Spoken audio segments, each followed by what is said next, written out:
Hello students, our today topic is reciprocal lattice to BCC lattice.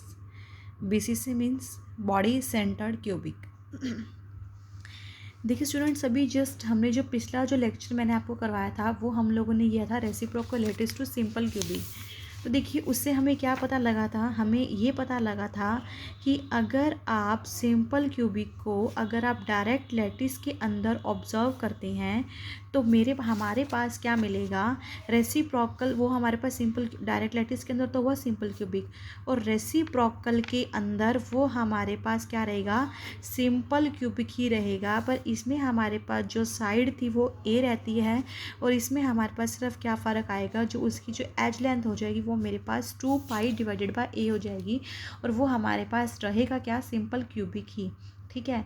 तो देखिए अब उसके बाद हम लोगों ने करना है that is a BCC, that is a body centred cubic. देखिए स्टूडेंट, मैंने ना यहाँ पे एक डायग्राम बना रखा है, ये देखिए आप इसको समझिए ध्यान से।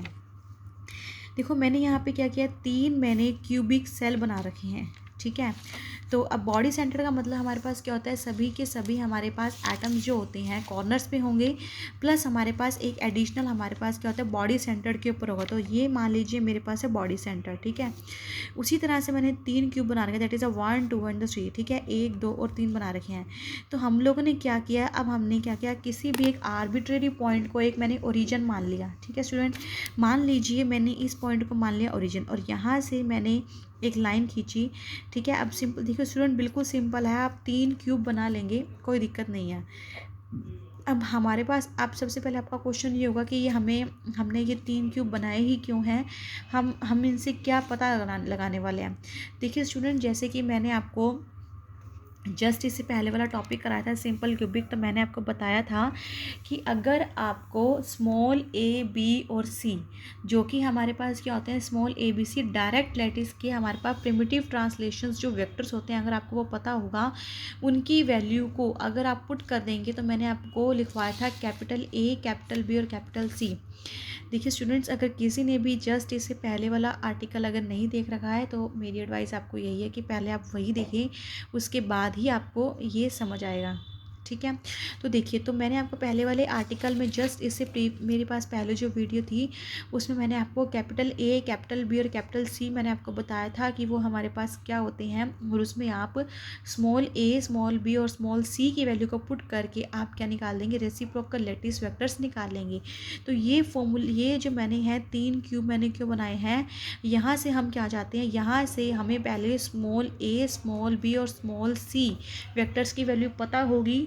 जैसे ही मुझे पता होगी उसके बाद हम उसको उस फॉर्मूलेस के अंदर पुट कर देंगे। सिंपल डॉट प्रोडक्ट और क्रॉस प्रोडक्ट ही लगना है, और उसको पुट करके आपको BCC को आप ऑब्जर्व करेंगे कि यार रेसिप्रोकल लेटिस के अंदर BCC सेम होता है। ठीक है। तो अब आपको समझ आ गया कि मैंने आपको ये क्यों बताया। ठीक है।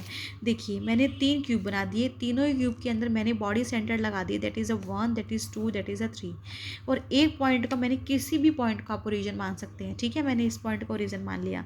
अब यहाँ से मान लीजिए मैंने कहा, मैंने एक वेक्टर ड्रॉ कर दिया ए, और ये मेरे पास है बी, और ये मेरे पास है सी। अब मुझे इन्हीं वेक्टर्स को फाइंड करना है कि ये BCC के अंदर क्या है, ये ए वेक्टर क्या है, बी वेक्टर क्या है, और ये मेरे पास सी वेक्टर हमारे पास क्या है। ठीक है। अब ये मेरे पास काम है। अब देखिए स्टूडेंट ध्यान से, अगर एक बात करूँ, एक यूनिट पूरे यूनिट सेल की, देखो मेरे पास अगर मैं बात करूँ, देखो जो ये साइड है, सारी के सारी हमारे पास साइड्स क्या होती हैं, इक्वल्स होती हैं। ठीक है, इसमें आपको थोड़ा सा लग रहा होगा जैसे अनइक्वल्स, हाँ, पर सारी साइड्स इक्वल्स होती हैं। ये भी मेरे पास ए होगी, ठीक है, ये भी मेरे पास ए होगी, ये भी मेरे पास ए होगी। अगर आप इसको देखें, हम ये मेरे पास पूरी वेक्टर हम नहीं ड्रॉ कर रहे हैं, ये मेरे पास कितना है, हाफ हम इसको ड्रॉ कर रहे हैं। इसकी अगर आप वेक्टर, अगर मैं इसको नाम दे रही हूँ तो वेक्टर का नाम दिया है, तो इसका मतलब मेरे पास क्या है, इसकी जो लेंथ है वो हमने देखो कितनी, वो मेरे पास हाफ इसकी लेंथ है। ठीक है। तो मैंने क्या किया, फिर देखो मैंने 3 एक्सिस बना दी, that is the X, Y, और एक ये मेरे पास जेड। देखिए स्टूडेंट, प्लीज़ सिर्फ 1 मिनट के लिए कॉन्सेंट्रेट करना, और उसके बाद पूरा आर्टिकल बहुत ईजी है। अब देखिए, अब मुझे ये ए वेक्टर ड्रॉ करना है। अब ये ए वेक्टर देखिए ध्यान से, क्या क्या है ए वेक्टर के अंदर, ये एक्स एक्सिस, ये वाई एक्सिस। ठीक है। तो अब इसको मैं कैसे लिखेंगे, अब देखिए स्मॉल ए वेक्टर को, हम कुछ स्मॉल ए वेक्टर को ऐसे लिखेंगे। देखिए मैंने कहा हाफ तो आप इसको लेंगे A/2। ठीक है। एक्स की बात करूँ, मेरे पास यहाँ क्या है, ये मेरे पास पॉजिटिव एक्स है, तो मेरे पास a/2 आई कैप प्लस वाई एक्सिस, तो मैं यहाँ लिख दूँ a/2 जे कैप, क्योंकि मैं ए वेक्टर को स्टडी करूँ ना स्टूडेंट। तो देखिए ये एक्स, ये वाई, और ए नीचे है तो ए के नीचे देखो ऊपर मेरे पास कितना है, जेड पॉजिटिव है, नीचे कितना हो जाएगा, जेड नेगेटिव, मतलब माइनस का a/2 के कैप। तो यहाँ से अब क्या करेंगे, कॉमन ले देंगे, कितना आ जाएगा a/2 आई कैप जे कैप माइनस का के कैप।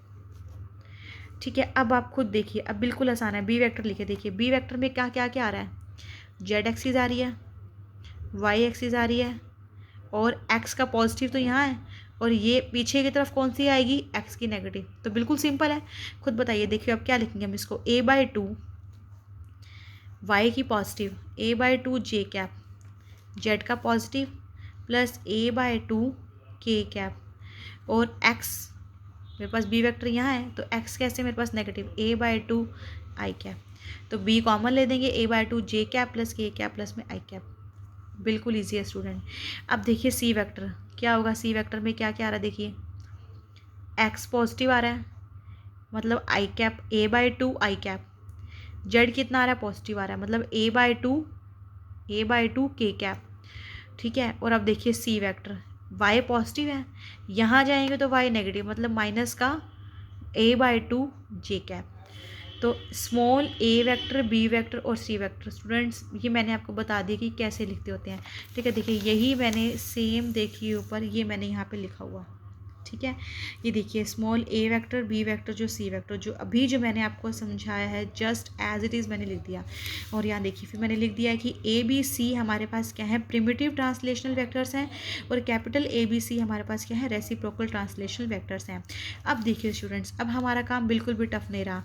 अब देखिए मैंने स्मॉल a, स्मॉल b और स्मॉल c, ठीक है, अब ये मुझे पता लग चुके हैं। अब देखिए उसके बाद अब यहाँ पे हमारे पास देखिए मैंने यहाँ पे लिख दिया है कि हमारे पास स्मॉल a और स्मॉल b और स्मॉल c कुछ हमारे पास इस तरह से हमारे पास ये तो यहाँ पे पड़े हैं।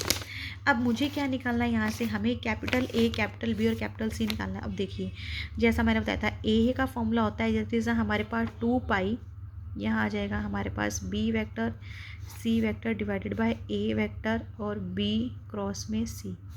सिमिलरली निकालेंगे B कितना आ जाएगा 2 पाई C cross A divided by A vector dot B vector cross C vector. ठीक है, उसी तरह से ये आ जाएगा मेरे पास 2 पाई C है A वेक्टर और B vector A dot B cross C। बस अब बिल्कुल सिंपल है। देखिए स्टूडेंट, ठीक है, मैं आपको कोई एक निकाल के दिखा देती हूँ, एक A वेक्टर, उसके बाद B और C आप सेम जो है निकाल लेंगे। अब देखिए, अब सबसे पहले हम एक आसान काम क्या करते हैं, देखो A dot B cross C, A dot B cross C, A dot B cross C तीनों जगह यूज़ आ रहा है। तो सबसे पहले हम लोग क्या कर देंगे, A vector dot B cross में C, इसको निकाल देंगे। ठीक है, अब देखिए इसको निकालने का तरीका हमने आपको शायद पता होगा, आई कैप जे कैप और ये मेरे पास है के कैप। ठीक है, अब ये देखिए ए वेक्टर, ये रहा ए वेक्टर के कौन कौन से को a/2 हम इसको बाहर निकाल दूँ मैं, a³/8, क्योंकि a/2 a/2 a/2 ABC तीनों से आएगा तो a³/8 बाहर आ गया। a के कोऑर्डिनेट्स कौन से हैं, 1 1 -1, और फिर हमारे पास b के कोऑर्डिनेट्स हैं -1 1 और 1, c के कोऑर्डिनेट है हमारे पास 1 -1 और +1। ये स्टूडेंट्स आई होप कि आपको पता होगा। ठीक है, देखिए जैसे मैंने बताया ना, देखो आई कैप के साथ 1 है तो मैंने 1 लिख दिया, जे कैप के साथ प्लस का 1 है तो मैंने यहाँ पे प्लस का 1 लिख दिया, के कैप के साथ -1 है तो मैंने -1 लिख दिया। इस तरह से मैंने लिख दिया। बस अब इसको आप क्या करेंगे, इसको सॉल्व कर लेंगे, a³, ठीक है, a³ डिवाइडेड बाय हमारे पास आ गया 8। अब तो हमारे पास सबसे पहले क्या करेंगे, हम इसको सॉल्व करते हैं। देखिए कितना आएगा 1, जिसको कितना आएगा 1 प्लस में 1। ठीक है, फिर आ जाएगा यहाँ से हमारे पास दैट इज़ द -1, ये आ जाएगा हमारे पास -1, और ये आ जाएगा हमारे पास कुछ इस तरह से, ये हमने इसको सॉल्व किया -1, और ये आ जाएगा मेरे पास -1, फिर आ जाएगा हमारे पास -1, और यहाँ से इसको कैंसिल करके +1 और ये मेरे पास -1। तो a³ डिवाइडेड बाय 8 की वैल्यू कितनी आ जाएगी 2, और ये तो हो जाएगा हमारे पास 0 -2 फिर से प्लस का 2, ठीक है। तो कितना होगा 4a³ divided by 8a³ divided by हमारे पास कितना आ जाएगा 2, ठीक है स्टूडेंट। तो देखिए हमने यहाँ से क्या कर दिया, अब मैंने यहाँ से वॉल्यूम निकाल दिया, मतलब A.B×C। तो मैंने यहाँ से सॉल्व कर दिया, मेरे पास कितना आ गया A³/2, मतलब कि अब मान के चलिए जो डिनोमिनेटर होगा वो सभी के लिए सेम आ जाएगा, A³/2 A³/2 A³/2। अब आपको सिर्फ क्या करना पड़ेगा, B×C C×A और A×B निकालना पड़ेगा, ठीक है। अगर स्टूडेंट्स ये किसी को नहीं समझ आया कि ये मैंने कैसे निकाला है, देखिए बिल्कुल आसान है। पहले मैंने क्या किया, देखो यहाँ पे इस 1 को रखा, ठीक है। तो इसके क्रॉसपोंड और इसके क्रॉसपोंड इन दोनों को मल्टीप्लाई कर दिया, इनको प्लस कर दिया। सिंपल स्टूडेंट्स, आई थिंक आपको मैग्नीट्यूड निकालना आता ही होगा, मैंने कुछ उसी तरह से किया, तो ये आप देख लेंगे, आसान है बिल्कुल ही, ठीक है। तो अब देखिए मैं आपको एक B×C जो है एक हम और निकाल लेते हैं, क्योंकि हम ये निकाल के दिखा रही हूँ मैं स्टूडेंट्स आपको A वेक्टर, तो B और C आपसे हो जाएगा, आई एम डैम श्योर कि आप कर लेंगे उसको। तो देखिए B vector cross C vector कैसे निकालते होते हैं, बताइए आपको, I कैप J कैप और K कैप। तो B से A/2 C से A/2, तो A²/4 तो बाहर ही आ गया, ठीक है। अब फिर से आ जाइए, देखो B में हमारे पास क्या है, -1 +1 +1, और C में है मेरे पास 1 -1 और +1। तो निकाल दीजिए, क्रॉस प्रोडक्ट कर दीजिए, देखिए कितना आएगा A²/4, ठीक है। I कैप, तो I कैप के साथ हमारे पास कितना आ जाएगा, ये आ जाएगा 1 प्लस में 1, फिर आएगा माइनस का J कैप, तो माइनस का J कैप माइनस का 1 और माइनस का 1, ठीक है स्टूडेंट। फिर आएगा प्लस का K कैप और प्लस का K माइनस माइनस +1 -1, तो कितना आ जाएगा यहाँ से हमारे पास A²/4 2I cap plus 2J cap, 2 common आ जाएगा, तो A²/2 बाहर आ गया, ब्रैकेट में आ गया I cap plus J cap, ठीक है। अब देखिए स्टूडेंट्स, हम क्या करेंगे, बस A वेक्टर के लिए हमने सब कुछ निकाल लिया है, अब सिर्फ और सिर्फ हमें क्या करनी है, देखिए अब इसकी वैल्यू मुझे पुट करनी है। अब देखिए ध्यान से, A vector is equal to 2π, क्या लिखा हुआ है यहाँ पे, देखिए B×C, ये रहा B×C हमने कितना निकाल लिया, A²/2 I cap plus J cap divided by, और वॉल्यूम देखिए हमारे पास कितना, ये रहा A.B×C हमने निकाल रखा है, दैट इज़ द A³/2, ठीक है स्टूडेंट।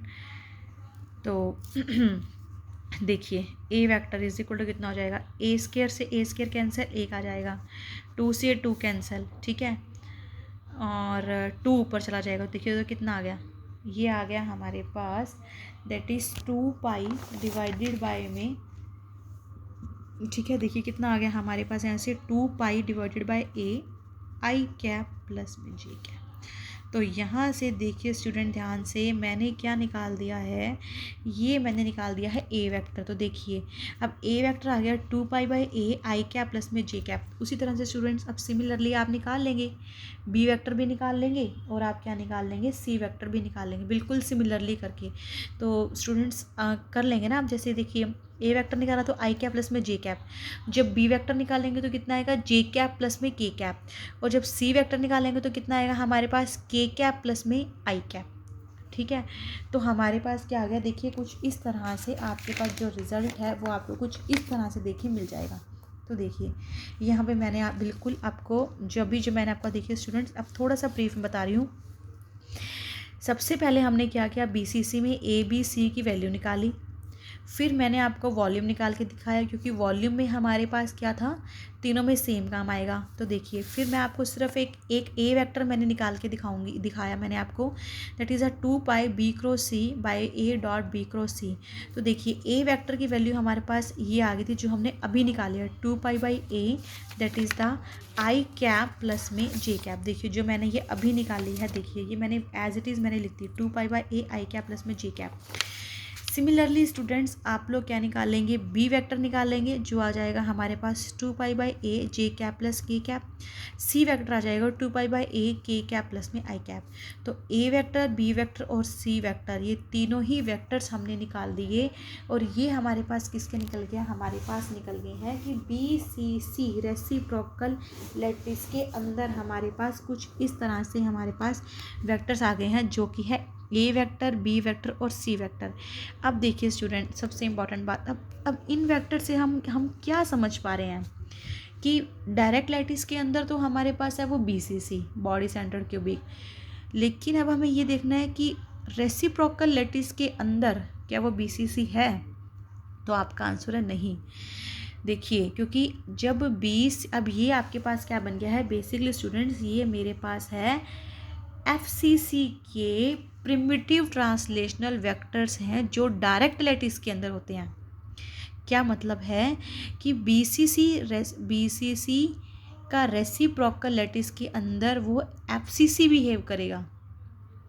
ठीक है, अभी स्टूडेंट जब हम टॉपिक नेक्स्ट करेंगे ना FCC, तब आपको और भी समझ आएगा। मेरा कहने का मतलब ये है कि जो BCC के अंदर स्मॉल a, स्मॉल b और स्मॉल c की वैल्यू जो हमारे पास थी, और जो हमारे पास capital A, capital B, capital C बना, जो BCC का जो रेसिप्रोकल लैटिस वेक्टर्स आपके पास आए हैं, यही तीनों वेक्टर्स हमारे पास FCC के अंदर ये मेरे पास डायरेक्ट लैटिसेस होते हैं। मतलब यही वैल्यू जो ABC आपको BCC के अंदर मिली है, small a, small b, small c, ये तीनों ही वैल्यू आपको FCC के अंदर मिलेंगी। तो अभी के लिए सिर्फ आप इतना समझिए कि BCC रेसिप्रोकल लैटिस के अंदर FCC जैसा बिहेव करता है। फिर मैं नेक्स्ट टॉपिक में जब आपको करवाऊंगी तो आप देखेंगे कि FCC को जब रेसिप्रोकल लैटिस के अंदर स्टडी करेंगे तो रेसिप्रोकल लैटिस में FCC BCC का बिहेव करता है। लास्ट लाइन में एक कंक्लूजन मैं आपको बता रही हूँ, सिंपल क्यूबिक रेसिप्रोकल के अंदर सिंपल क्यूबिक रहता है, BCC रेसिप्रोकल के अंदर FCC बन जाता है, और FCC रेसिप्रोकल के अंदर BCC बन जाता है। तो नेक्स्ट टॉपिक जब हम करेंगे FCC तो आपको और भी क्लियरिटी आ जाएगी, तो इसलिए आप नेक्स्ट टॉपिक इसके बाद ज़रूर देखिएगा। Okay students, thank you.